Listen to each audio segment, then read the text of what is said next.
Just this little section.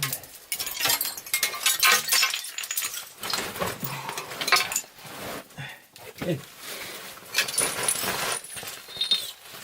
There's no way through here without breaking something. Everybody leave your flashlights off for just a second. How does this make you feel?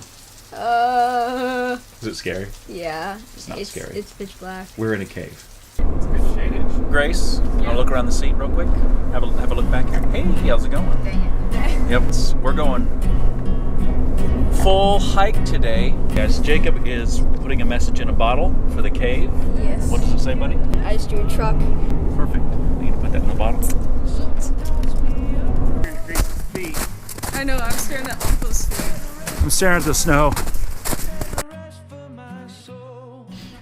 We're hiking. It's not too far. It's a couple miles from there's actually a parking lot.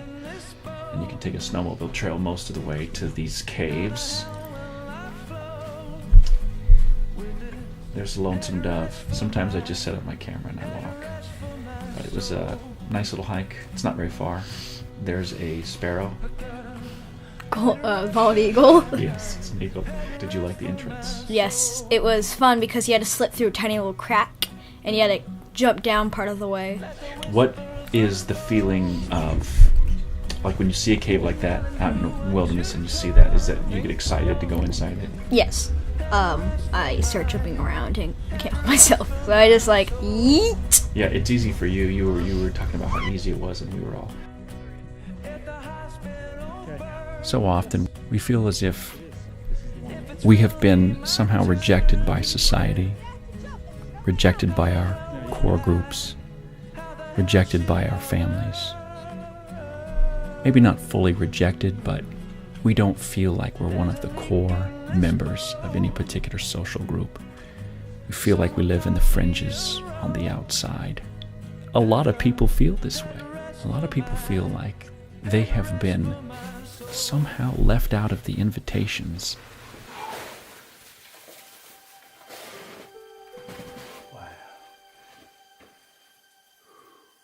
Here we're walking around and what happens is the snow on the top melts, goes through the bottom, and since below the ground's below freezing, it freezes. Yeah, it turns into these huge icicles, and it is, even though we try to do a good job filming and taking pictures, the reality is it's pretty spectacular. Yeah.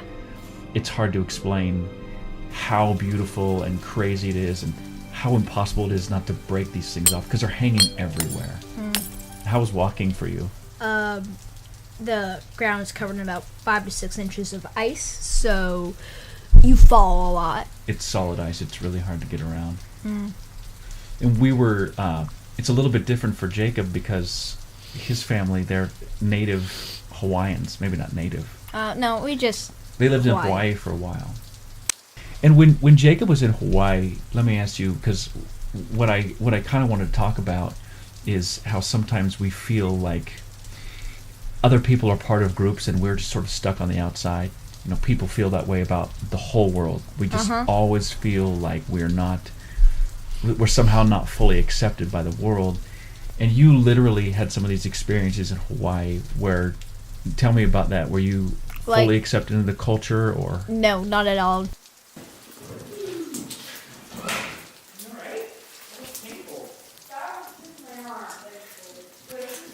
All the other ones called me Howley.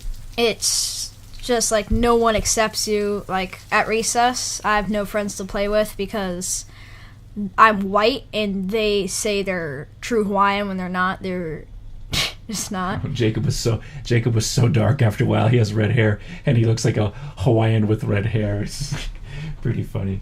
How does it make you feel like when you're just trying to make friends, or does it make you feel alone or just like abandoned, alone, and like just set there out in the open? I don't know if you can tell this, but it is impossible to walk on in here. Here's me passing through a very small area of icicles, and pardon the breaking of the icicles because I know that sound is there. I'm trying to get through a tiny area here between rooms, and there's just it's so crazy. Was it fun for you going to all the icicles? Well, yeah. kind of wedging through Look there. at this. One of the human conditions is that we all feel isolated from one another. We feel disconnected from one another. Whether it's because we feel like we don't have a high value or something to add to the particular group, or whether we've built up some minor insecurities over time, or major insecurities. Maybe we're just antisocial and use that as an excuse. We feel unique in our own way. We feel no way through like without an individual who is isolated, whether by choice or by force. We have been pushed outside that inner circle. And we look at each other's groups and families with unnecessary envy. We wish we could be like this person or like that family. We see people at work who make jokes and go to lunch together, and we wish we were part of them. We suspect they are not lonely and feeling like we feel, but they do. There is a way to have friends, and it's as simple as being friendly. In fact, they did a study with social groups and social networks, and then also in real life. And they were trying to discover the core difference between those who had many friends and those who only had a few friends. The only difference between those who had many friends and those who had few friends were those who had many friends felt worthy of friendship. They felt worthy of having others around them.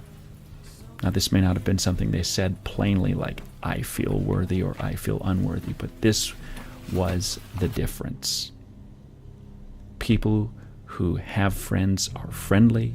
They feel like they have something to add to the conversation, even if it is just a listening ear. They feel like others should want to be around them, and they project this positiveness, and people enjoy being around them. But this also means, for those of us who sometimes feel like we don't have value, we don't usually think of it that way, but we think, well, I don't know if I'm interesting enough. I don't know if I have interesting enough lifestyle. My job's boring. I'm kind of low-key. Others wouldn't really enjoy what I have to say. We begin to project this negativity. And rest assured, if we have a hard time accepting who we are as being full of love and compassion and being a fascinating person. That's why when people are more depressed, they recluse from all They their friends 'cause recluse. they don't feel like they're worth. And then nobody wants to hang out with them because they don't even want to hang out with them. Well, that and they're not fun to hang out with. And they're not fun to hang out because they don't want to hang out. And they're not fun. You know who they're Nobody least... wants to deal with listening to their problems the whole time. And so you know who's the least fun to hang out with? Is yourself when you're in that mood.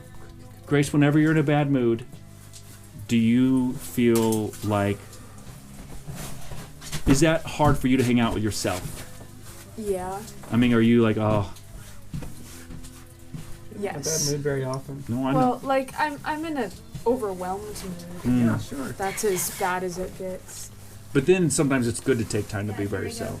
Book Yeah. a break. Well, not as often as I do. It's really not a matter of people not liking you. If you feel like an outsider, sometimes it's not that people don't accept you, it's that you don't accept you. It's not that people are unfriendly towards you. So often, it's that you are unfriendly towards you. And this is a miserable way to lead life because you can run away from people who are being mean to you, but you can never get away from yourself. If we cannot accept who we are, we begin to project this negativity. We have to recognize that we have value, and all I have to do to gain friends is to be friendly. The ice ran through there, and it went into a waterfall, and a frozen waterfall, because it's like an underground river, except frozen, so it's like frozen, and so we slid down it, because it's at a slant, and off the waterfall. To get out of the cave, we actually had to get on the ice, slide down the waterfall, Indiana Jones style, which was Yeah. super fun. And did your rear stay dry? No. We spend so much of our lives concerned about someone else inviting us in to their little warm house in the woods, to the core levels of friendship, that we forget that we can be the one to invite others in. I mean literal invitations, but mostly I'm talking about inviting people into our space, that not pushing people away. People who project negativity are the ones who often need friends the most. If we will stop trying to be a follower, to realize that we can lead this, we can invite people in. We can be open and friendly, even if it's just a smile, offer a listening ear. And instead of being the person who feels sorry for ourselves or wonders what is wrong, you be the insider. To exchange roles from an outsider to being an insider, just by doing it, just by saying or feeling or knowing that you are worthy, that you are friendly, that you have something to offer others, and they would be delighted to be your friend. And in having this mentality, that's all it takes. Others will want to be around you. And you can lead a revolution of friendliness, which the world needs, and you need, and I need. Okay, give me some sounds.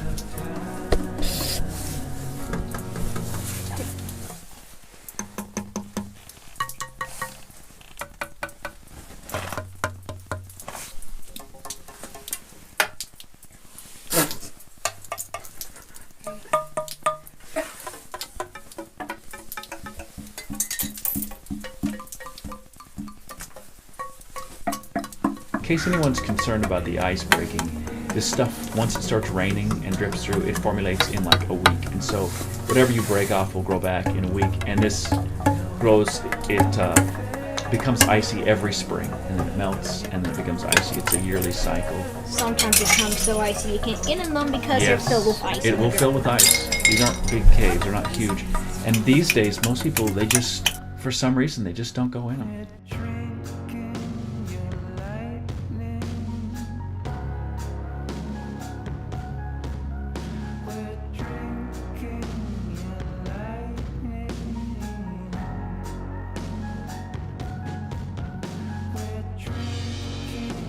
Look for the little squirrels, Gracie. Jacob's in this cave.